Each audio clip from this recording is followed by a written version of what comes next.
माझ्या लग्नाला 4 वर्ष झाली होती आणि अजूनही आम्हाला मूल झाले नव्हते. 2 वर्षांनंतर माझे पती आजारी पडू लागले.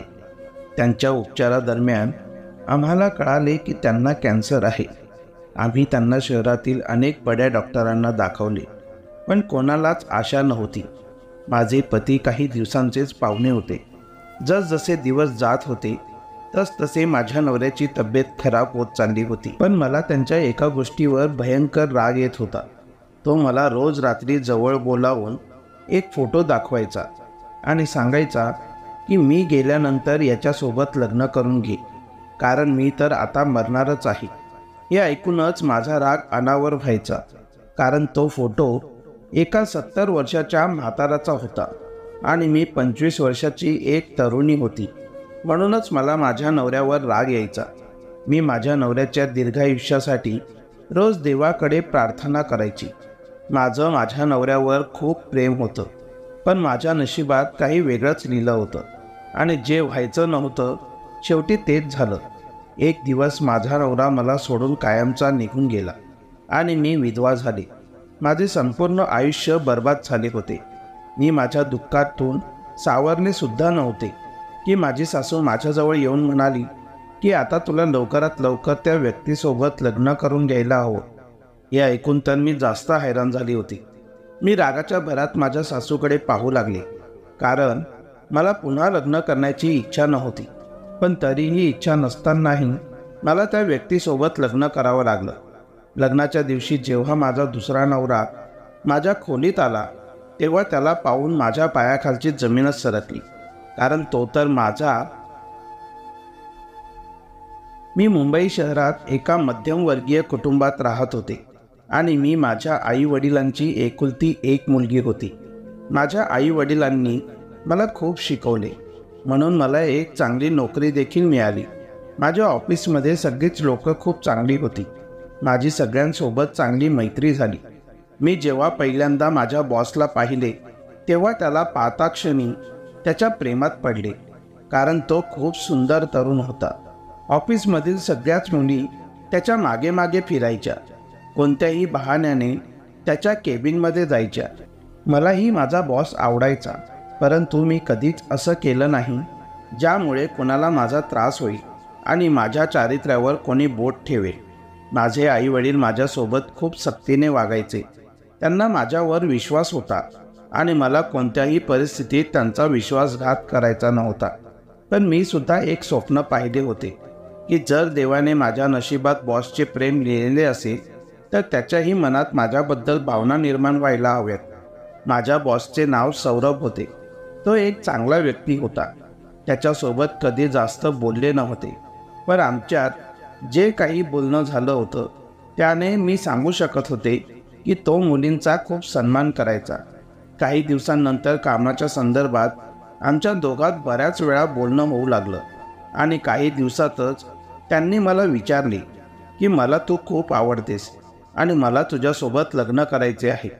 मी तर सुरुवातीपासूनच त्यांच्यावर प्रेम करत होते आणि मलाही त्यांच्यासोबत लग्न करावंसं वाटत होतं. मी तर मनोमन तयार झाले होते, पण मी त्यांना सांगितले की मला आधी माझ्या आईवडिलांची सहमती घ्यावी लागेल. त्यांच्या सहमतीशिवाय मी लग्न करू शकत नाही.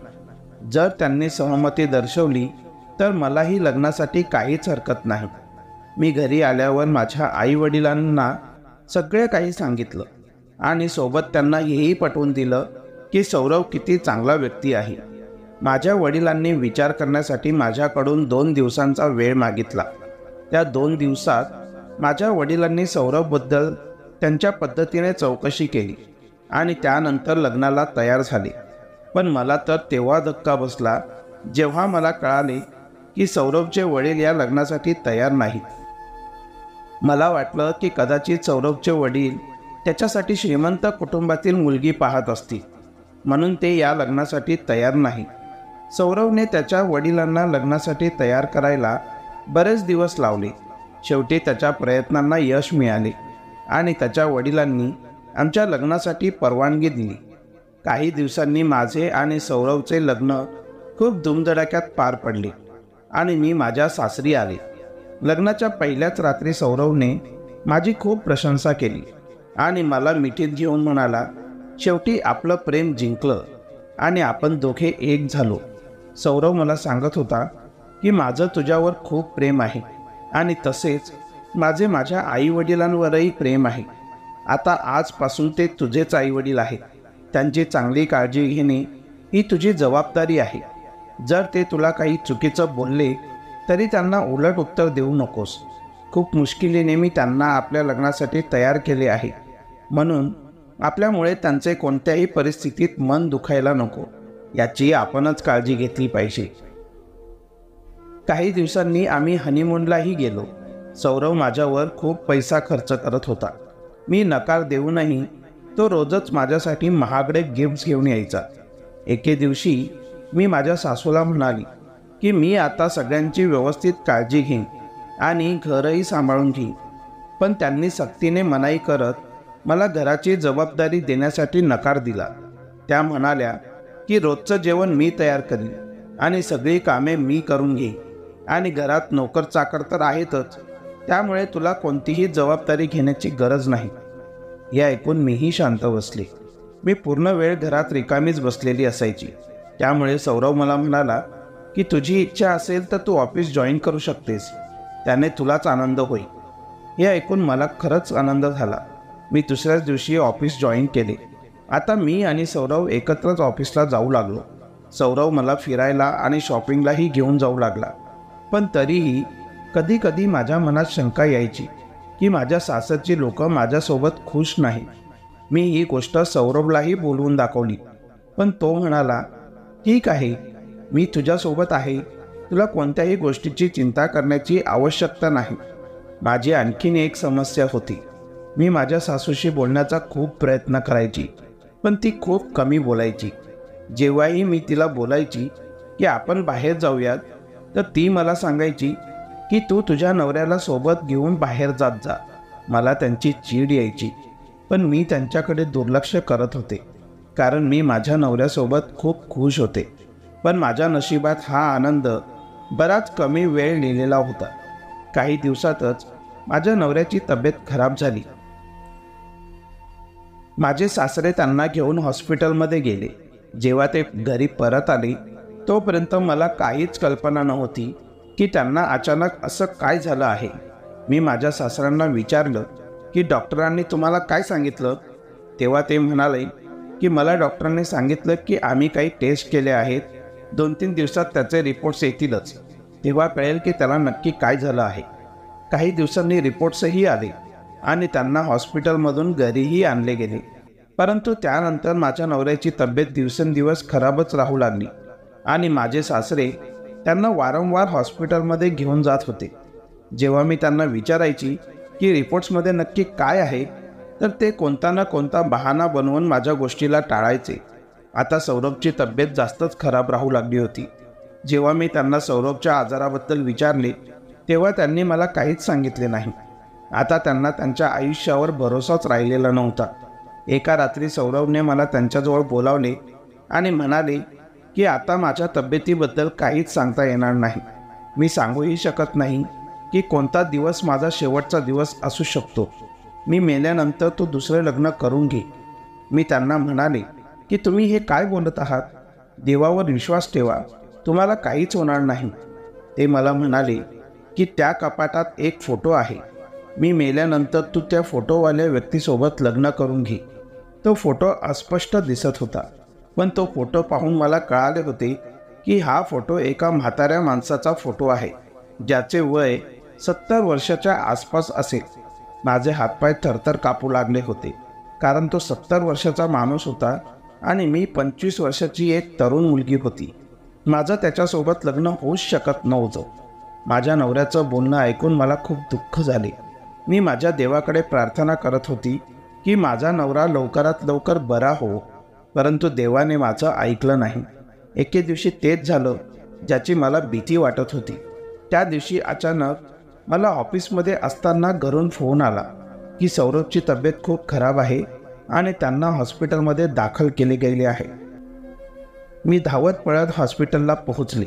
तेव्हाही मला त्यांनी तेच सांगितले की मी मेल्यानंतर तू त्या व्यक्तीसोबत लग्न करून घे.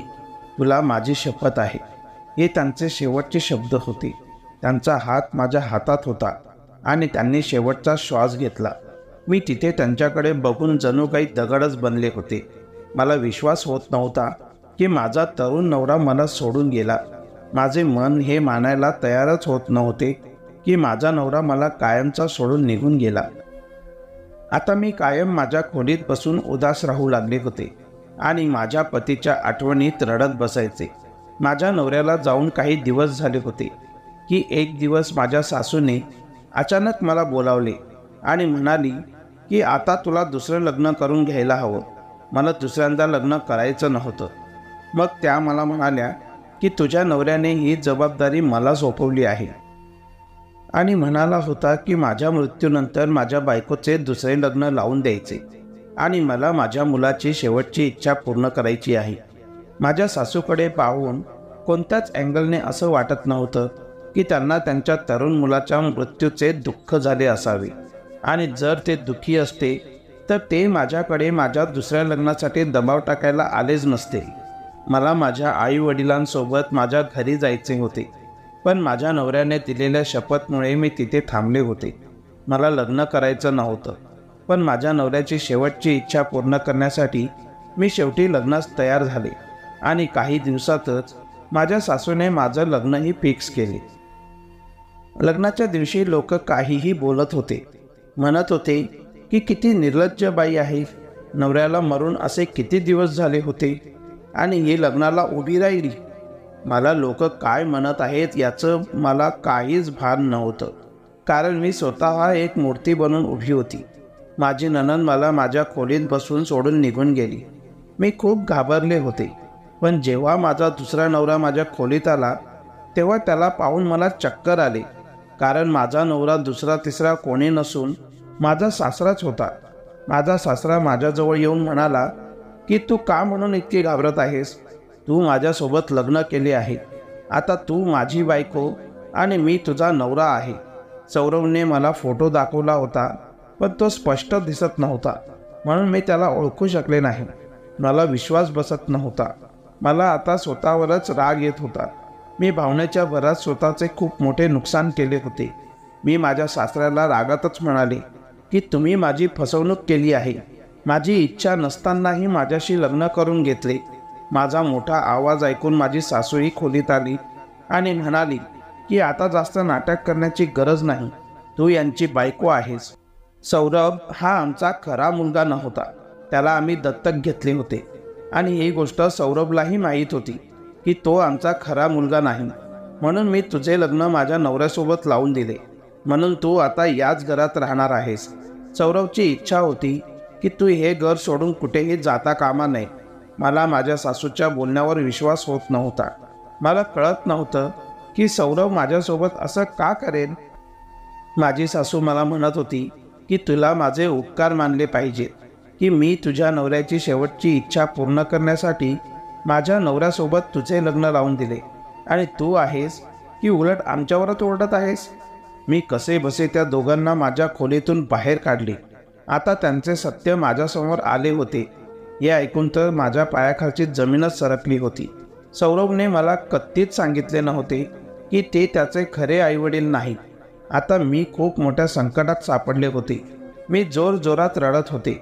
सौरभने मला शपथ दिली होती की तू दुसऱ्यांदा लग्न करणार आणि तेही त्यांच्या वडिलांसोबत. मी माझ्या सासऱ्याला माझ्या वडिलांसमान मानत होती आणि आज तोच माझ्या पतीच्या रूपात माझ्या समोर उभा होता. असाच विचार करत जेमतेम रात्र घालवली. मी विचार केला की ऑफिसला गेल्यानंतर थोडंसं बरं वाटेल आणि मनाला शांतताही मिळेल. पण दुसऱ्या दिवशी सकाळी मी ऑफिसला जाण्याची तयारी केली तेव्हा माझा दुसरा नवरा माझ्या खोलीत आला आणि म्हणाला की तुला ऑफिसला जाण्याची गरज नाही, तू घरीच थांबून घराची जबाबदारी सांभाळायचीस. आता मी तुझा नवरा आहे आणि तुला माझी प्रत्येक गोष्ट ऐकावीच लागेल. जसं मी सांगेन तसंच करावं लागेल. मी त्याच्याकडे रागातच पाहिले आणि त्याला म्हणाले की मी ऑफिसला जाईनच. तर तो म्हणाला की ठीक आहे, तुला ऑफिसला जायचं असेल तर जाऊ शकतेस, पण मग आजपासून मी सुद्धा तुझ्यासोबत तुझ्या खोलीतच राहीन. हे ऐकून माझ्या पायाखालची जमीनच सरकली. तो म्हणाला की जर तुझी इच्छा असेल की मी तुझ्या खोलीत राहू नये तर तुला माझी प्रत्येक गोष्ट ऐकावीच लागेल. हे ऐकून मी जास्त घाबरली. ज्या व्यक्तीला मी माझ्या नजरेसमोर एक क्षणही सहन करू शकत नाही, मग त्या व्यक्तीला मी माझ्या खोलीत कसं सहन करणार? म्हणून मी गुपचूप ऑफिसला जायचे टाळले. माझ्यासोबत माझ्या सासरच्या लोकांचा असलेला व्यवहार पाहून हळूहळू सगळी गोष्ट माझ्या लक्षात येत होती की ही लोक माझ्यासोबत असे का वागत होते आणि त्यांनी माझ्यासोबत का म्हणून लग्न केलं होतं. सौरवने त्याच्या मृत्यूपूर्वी त्याची सर्व संपत्ती माझ्या नावे केली होती. जर त्याच्या मृत्यूनंतर मी हे घर सोडून निघून गेली असती आणि दुसरं कोणासोबत तरी लग्न केलं असतं तर सगळी संपत्ती घेऊन मी निघून गेली असती आणि या लोकांच्या हातून सगळी संपत्ती निघून गेली असती आणि ही लोक भिकारी झाली असती. माझी तब्येत आता ठीक राहत नव्हती. मला सारखा ताप येत होता. माझी नोकराणी यायची आणि मला जेवण देऊन निघून जायची. एक दिवस मी एका वकिलाला घरातून बाहेर निघताना पाहिले. मी नोकराणीला बोलावून विचारले की वकील साहेब का आले होते? तर ती म्हणाली की ते इच्छापत्राबद्दल काहीतरी बोलत होते, पण मला काहीच माहीत नाही. हे ऐकून मी माझ्या खोलीत आले. काही वेळाने माझ्या सासऱ्यांनी मला ऑफिसच्या काही कागदपत्रांवर सही करायला सांगितली. तो मला सही करायला लावायचा आणि जर मी सही केली नाही तर तो मला धमकी द्यायचा की तू सही केली नाहीस तर मी तुझ्या खोलीत येऊन तुझ्यासोबत राहीन. माझ्याकडे दुसरा पर्याय नव्हता. एक दिवस मी किचनमध्ये गेले. त्यांची खोली किचनच्या शेजारीच होती. मी त्यांचे बोलणे ऐकले. आपण ठरवलं असतं तर त्याचा फायदा उचलू शकलो असतो. बिचारा माणूस खूप लवकर मरण पावला. मला समजले की हे लोक जे काही करत आहेत ते फक्त पैशांसाठीच करत आहेत. वकील नेहमी आमच्या घरी येत जात होते. मी त्यांच्याशी बोलण्याचा प्रयत्न केला तर माझ्या सासऱ्यांनी मला त्यांच्यासोबत काहीही बोलण्यास मनाई केली. आता मला हे जाणून घ्यायचं होतं की ही लोक काय करत आहेत आणि त्यांनी माझ्यासोबत असं का केलं. मला माझ्या आयुष्याचा तिरस्कार वाटू लागला. मला यातून बाहेर निघायचे होते. एका रात्री मी जेवण केले आणि जेवल्यानंतर मला अचानक अस्वस्थ वाटू लागले. मी माझ्या मोलकरणीला माझ्याकडे बोलावले आणि तिला पैशांचे आमिष दाखवले आणि तिला विचारले की तुला यातलं काही माहीत आहे का? अजून काही माहिती असल्यास मला कळव, मी तुला खूप पैसे देईन. तिने मला हळुवारपणे सांगितले की माझ्या सासूने माझ्या जीवनात काहीतरी मिसळले होते ज्यामुळे मला त्रास होत होता. माझी तब्येत एवढी ढासळली होती की मी काही दिवसातच मरेन की काय असं वाटत होतं. ही लोक अतिशय वाईट स्वभावाचे होते. संपत्तीसाठी माझ्यासोबत काहीही करू शकत होते. आता मी ठरवलं की मी माझ्या दुसऱ्या नवऱ्याशी बोलणार की तुम्हाला नक्की काय हवं आहे ते घ्या, पण मला सोडा. मी माझ्या खोलीतून बाहेर आले आणि माझ्या सासऱ्यांच्या खोलीत गेले. दोघांचं बोलणं ऐकून मी त्यांचा दरवाजा ठोठावणारच होते की तितक्यात मी त्या दोघांना काहीतरी बोलताना ऐकले. ते माझ्या सासूला सांगत होते की जर याबाबत कोणाला कळालं तर आपण काय करायचे. ते माझ्यापासून काय लपवत होते आणि काय लपून छपून बोलत होते हे मला कळत नव्हतं. ते माझ्यापासून नेमकं काय लपवत होते हे मला जाणून घ्यायचं होतं. मी विचार करत होते की मला नेमकं काय करायला हवं जेणेकरून त्या दोघांचे गुपित उघड होईल. माझ्या मनात एक विचार आला की मी माझ्या दुसऱ्या नवऱ्यालाही माझ्या प्रेमाच्या जाळ्यात का अडकवू नये. असं झालंच तर मी त्याच्याकडून सर्व काही काढून घेऊ शकते. एके रात्री मी त्या दोघांच्या खोलीत गेले आणि माझ्या दुसऱ्या नवऱ्याला सांगितले की मी पण तुमची बायको आहे आणि माझाही तुमच्यावर हक्क आहे. तुम्ही माझ्यासोबत माझ्या खोलीत चला. माझं बोलणं ऐकून माझ्या सासूबाईंचा चेहरा फिका पडला. जरी माझा दुसरा नवरा 70 वर्षाचा असला तरी तो माझं बोलणं ऐकून खुश झाला होता आणि उठून माझ्यासोबत माझ्या खोलीत आला. मी त्यांना म्हणाली की तुम्ही आधी तुमच्या म्हाताऱ्या बायकोला घराबाहेर काढा, मग तुम्ही सांगाल ते मी करायला तयार आहे. तेव्हाच मी तुम्हाला नवऱ्याचा अधिकार देईन, नाहीतर मी तुम्हाला सोडून निघून जाईल. ते मला म्हणाले की तू त्या म्हातारीचं टेन्शन घेऊ नकोस. मी त्या म्हातारीला काही दिवसातच घराबाहेर काढून देईन. मी तुझ्यासोबत राहण्यासाठी काहीही करायला तयार आहे. माझी सासू मला घराबाहेर काढू इच्छित होती, पण ती तसे करू शकत नव्हती कारण तिचा नवरा फसला होता. माझा सासरा तर तिच्याकडे पाहत सुद्धा नव्हता. तो सरळ माझ्या खोलीत निघून यायचा. एक दिवस मी माझ्या पतीला म्हणाले की मला बाहेर शहरात जायचं आहे. मला इथे सौरभची आठवण येते. आपण एका अशा ठिकाणी जाऊयात जिथे तुमच्या आणि माझ्याशिवाय कोणीही नसणार. हे ऐकून तो खुश झाला आणि मला सांगू लागला की तू जसं सांगशील तसंच होईल. हे ऐकून माझी सासू पूर्णपणे आमच्यावर जळाली होती. मी आता रागातही बोलली तरी तो सगळं काही ऐकून घ्यायचा. पण आता माझी सासू तेच बोलू लागली जे मला हवं होतं. ती तिच्या नवऱ्यावर जोरजोरात ओरडू लागली की तुम्ही आत्ताच्या आत्ता या मुलीला घटस्फोट द्या. माझा नवरा म्हणाला की हळू बोल, कुणीतरी ऐकून घे. आता आपण आपल्या गोलच्या अगदी जवळ आहोत. आता आपण मागे फिरू शकत नाही. मला हे काहीही ऐकून घ्यायचं नाही. तुम्ही फक्त तिला घटस्फोट द्या. जर तुम्ही तिला घटस्फोट दिला नाही तर मी तिला सगळं काही सांगेन. मग याचा परिणाम काय होईल हे तुम्हालाही चांगलं माहीत आहे. माझा दुसरा नवरा म्हणाला, ठीक आहे, मी तिला जाऊ देईन, पण तू फक्त तुझं तोंड बंद ठेव.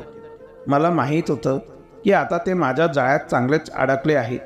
पण मला आता या घरातून बाहेर जायच्या आधी ते रहस्य जाणून घ्यायचं होतं.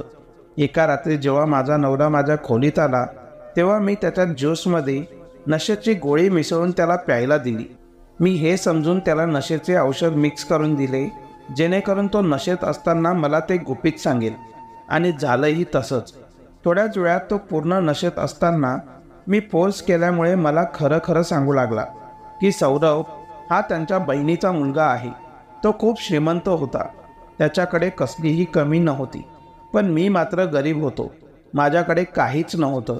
आई वडील वारल्यामुळे त्याला सांभाळण्याची जबाबदारी माझ्यावर आली. पण संपूर्ण मालमत्ता सौरभच्या नावावर होती आणि तो 18 वर्षाचा होईपर्यंत आम्ही फक्त संपत्तीची देखभाल करू शकत होतो.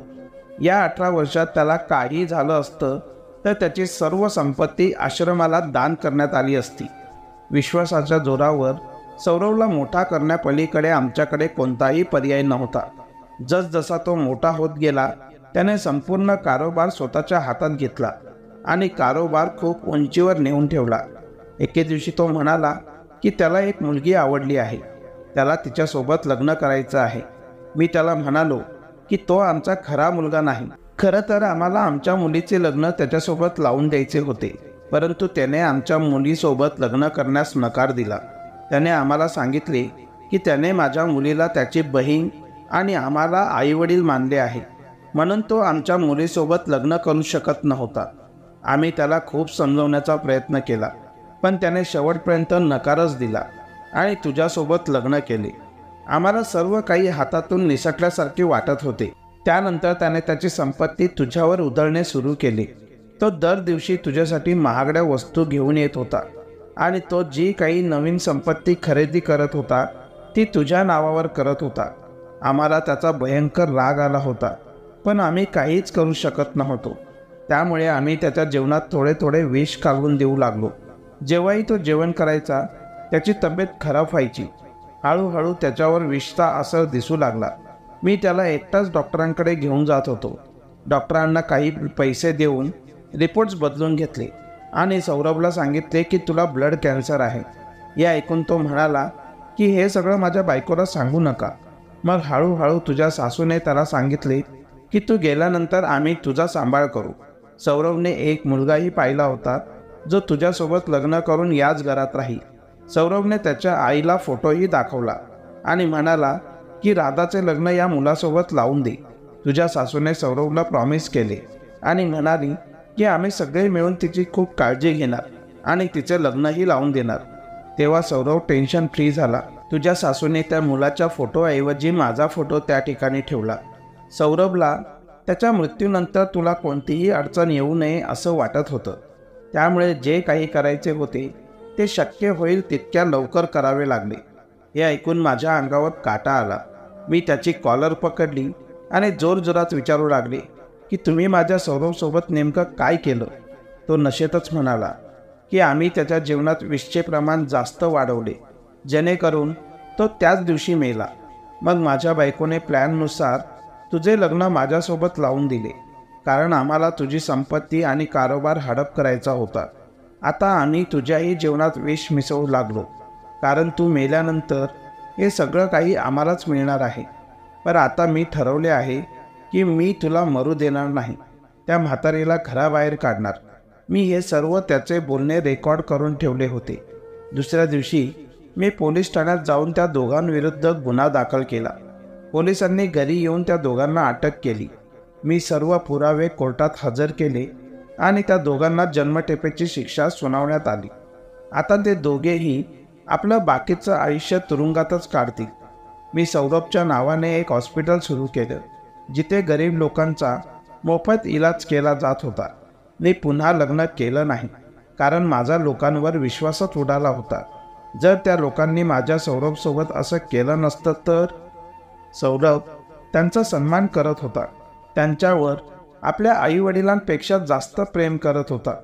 जर त्यांनी त्याच्याकडून संपत्ती मागितली असती तर त्यांनी हसत खेळत त्यांच्या नावावर संपत्ती केली असती.